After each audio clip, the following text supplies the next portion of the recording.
স্থানীয় সরকার, পল্লী উন্নয়ন ও সমবায় এবং যুব ক্রীড়া মন্ত্রণালয়ের উপদেষ্টা আসিফ মাহমুদ সজীব ভুঁইয়ার পদত্যাগের দাবি করেছে বিএনপি নেতা ইশরাক হোসেনের অনুসারীরা। ইশরাক হোসেনকে ঢাকা দক্ষিণ সিটি কর্পোরেশনের মেয়র পদে বসানোর দাবিতে আজ সকালে নগর ভবনের সামনে অবস্থান কর্মসূচি থেকে এ দাবি জানানো হয়। ইশরাকের সমর্থকরা বলছেন, আদালত রায় দিয়েছে এবং নির্বাচন কমিশন গ্যাজেট প্রকাশ করেছে, কিন্তু এখনও ইশরাককে মেয়র হিসাবে শপথ পড়ানো হয়নি। তাকে তার দায়িত্ব বুঝিয়ে দেওয়ার আহ্বান জানান তারা। ওনার যারা এলাকাবাসী, ওনার যারা নির্বাচনী এলাকা, ওনার পিতার যে নির্বাচনী এলাকা, সব মানুষ ওনাকে চায়, ওনাকে ভালোবাসে। উনি দায়িত্বভার গ্রহণ করুক। সিটি কর্পোরেশনের মেয়র হিসাবে তার শপথটা অত্যন্ত জরুরি হয়ে পড়ছে। দুইটা জায়গার রায় কেন সরকার পালন করছে না, এটা আপনারই ভালো করে বলছেন। এটার উদ্দেশ্য কি? এটার উদ্দেশ্য অত্যন্ত খারাপ। এই খারাপের দিকে আমরা না যাই। এই অবস্থার মধ্যে আমরা একটা মিলেমিশে আমরা থাকতে চাই। আপনারা সেই পরিবেশ তৈরি করুন। আমাদের এটা শান্তিপ্রিয় আন্দোলন। আমরা কোনো ঝামেলা, আমরা কোনো বিশৃঙ্খলা, এটা একেবারে আমাদের দলীয় শৃঙ্খলা থেকে নির্দেশ দেওয়া আছে।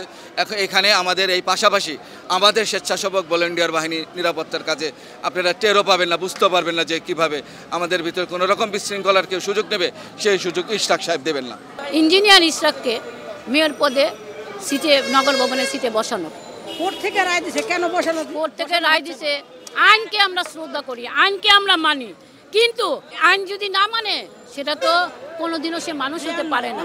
যেহেতু পৃথিবীর সবাই আইন মানে, আইন মানলে ইঞ্জিনিয়ার ইশরাককে আপনার নগর ভবনের সিটে বসাতে হবে। এখানে যে কোনো একটা কুণ্ডল ঢুকছে, দুইটা বিরোধী দলের কুণ্ডল ঢুকছে, দুইটা এখন এটারে আটকায় দিয়ে দিছে।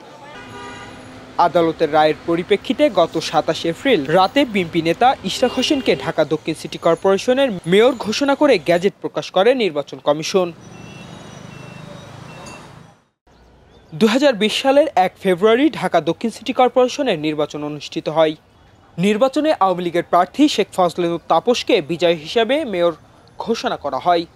এ সংক্রান্ত নির্বাচন কমিশনের গ্যাজেট চ্যালেঞ্জ করে 2020 সালের 3 মার্চ তাপস প্রধান নির্বাচন কমিশনার সহ 8 জনকে বিবাদী করে নির্বাচন ট্রাইব্যুনালে মামলা করেন বিএনপির প্রার্থী ইশরাক হোসেন। ওই নির্বাচনের ফলাফল বাতিল করে ইশরাককে মেয়র ঘোষণা করে গত 27 মার্চ রায় দেন ঢাকার প্রথম যুগ্ম জেলা জজ ও নির্বাহী ট্রাইব্যুনাল। পার্থ সাহা, খবরের কাগজ, ঢাকা। খবরের কাগজ, নিখাত, নির্ভীক, নিরপেক্ষ।